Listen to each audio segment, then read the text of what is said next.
We get invited into one of the most bizarre collections of cars I've ever seen, and we're presented with an opportunity to find out what would happen if you bought a brand new sports car, ticked every option on the options list, waited 10 years, and never drove it. Would you lose a fortune or would you make a bundle? We find out in this video. Guys, welcome back to another video, and this one I'm really excited about because in this old building just here, which used to be an old horse stable, we've got a particular car, and that car is a Jaguar. Now, Jaguar's certainly a hot topic at the moment, and possibly not for the best reasons. I mean, really, how did Jaguar go from producing such incredible marketing campaigns like this More precise. to this nonsense? I mean, seriously, from this And we all drive Jaguars. to this. But there is some good news coming out of Jaguar as well, just none of the new cars, obviously, because there aren't any. But Jeremy Clarkson, for example, recently did a video on Harry Metcalf's channel where he just bought a 2013 Jaguar F-Type V6. And that is exactly the car I'm going to show you today, but this one is pretty special. And the garage that it lives in is pretty special as well. Come on, let's go and have a look.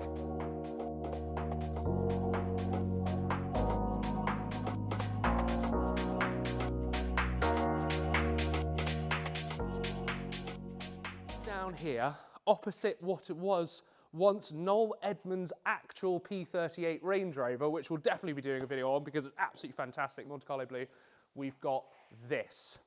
As I said, this is a Jaguar F-Type, but it's not a Project 7 or an SVR, but this is what I believe to be the lowest mileage and possibly the highest spec V6 S F-Type in existence.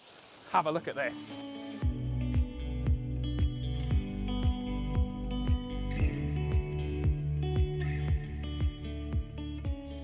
So, there is a term that gets thrown around certainly the car collector community an awful lot. And I think we all have those stories of cars that we've sold that we wish we'd hung on to and we wish we'd kept. A term that is, that's one I should have put away. Well, what this car is going to give us is an opportunity to actually see what happens if you put one away.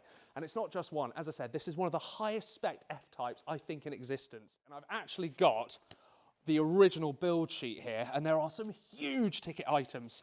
Now bear in mind, this is 2013, so carbon fibre wasn't a huge thing back then, but this has something called the carbon fibre exterior pack. It was £2,500. That includes these wing mirrors, these side vents here, these vents on the bonnet, and also the hoops. But there's another option, which again is £2,500, and that's the carbon fibre fin wheels. Looks so good on the car. I think it really gives it a really retro vibe.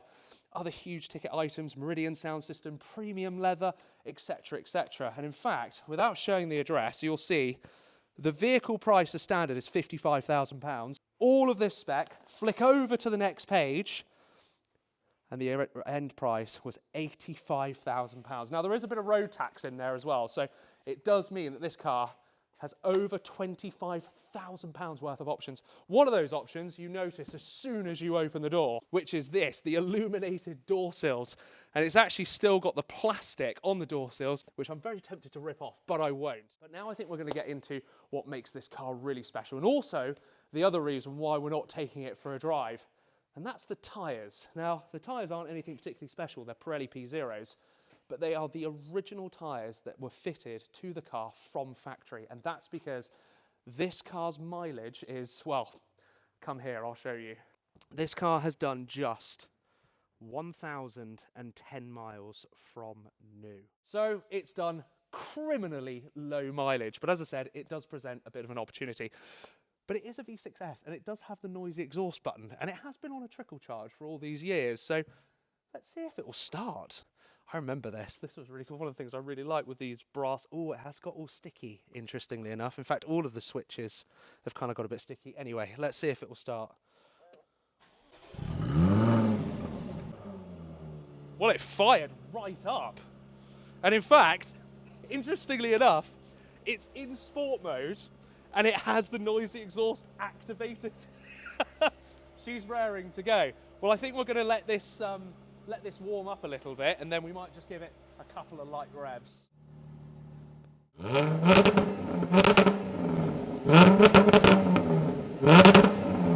Well, I think that's quite enough messing around, and I think we better get to the point of the video, which is finding out what this car might actually be worth today. So I had to snap some pictures, and I sent them over to a guy called Ben, who owns a company called the V8 Vault, which specialises in the sales of incredibly low mileage and beautiful examples of JLR products and other manufacturers as well. So I feel like he's the perfect person to get an idea on what this car might just be worth. I have told him previously about this car, so it's not the first time of him hearing about it. And hopefully he's going to give us an idea of what something like this might be worth and whether it is a good idea to buy an incredibly high-spec, very popular sports car and just not drive it. Hello. Hey Ben, it's Hamilton. How are you? I'm well, thank you. How are you? I'm very well. Obviously, we've got this bit of an unusual one, which is this Salsa Red 2013 Jaguar F-Type. The Jag. I've been through the spec list, and it has roughly, without getting my calculator out, about £27,000 worth of optional extras. Yep, you don't need to sell it to me. I've already fallen in love with it. So yeah, it's a fabulous thing. Obviously, the main thing is obviously the mileage, criminally low, as some would describe it. But this is the question. This is the big thing that I'm hoping you're going to be able to help us with. Is obviously this car was 85 grand when it was new back in 2013. Give us an idea. If this was in your stock portfolio today, what would you be putting this car up for? The thing is, Hamilton, it's a catch-22, this car. As with anything super low mileage, unless it's, you know, some sort of hypercar royalty or something with unbelievable provenance, which, you know, negates the mileage thing. With it being a production car of that mileage, pay a fortune for it. However, then you can't use the car. Very true. Unless you're completely cavalier about the value going through the floor. So Yeah.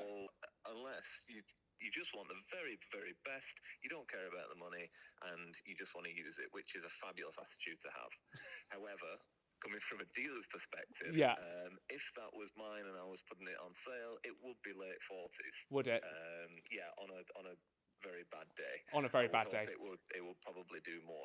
It's a high spec, but you know, with the red, and it's not the go-to image that you conjure up when you think of an F-Type of any description. True. Really, the people go for the greens or the blacks, or the blues, and it looks great. The mileage is incredible, but it just has a very narrow market demographic. Yeah, it does, a very narrow demographic. Well, to be honest with you, I think you've kind of given us the conclusion that we need. So you reckon circa high 40s, maybe very low 50s on a good day.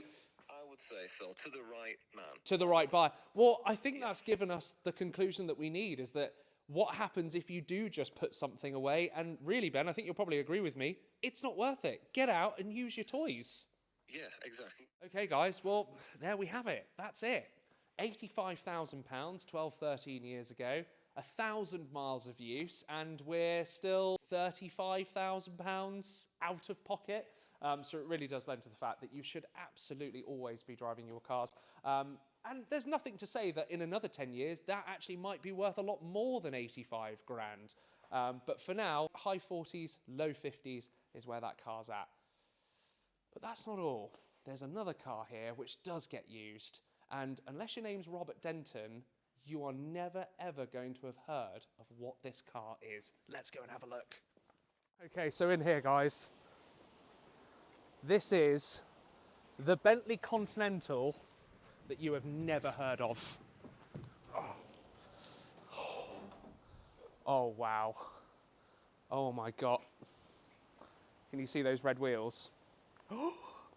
This is for next week. Join in, and thank you for watching this video. Oh, look at that. What are you doing? Welcome You haven't got the microphone. to Krista's car review. I think everyone would subscribe to that. You can see the dog's been in it, which is what I love. Oh yeah, of course. It's been used like an actual car. Yeah, this is the thing, is that people are going to criticise the fact the Jag and the Mercedes don't have any mileage, but the guy who owns these cars, he is a legend. He uses them when he can properly, but cars are not his main priority. You know, he likes to preserve, and I think that there is definitely some lovely things in that.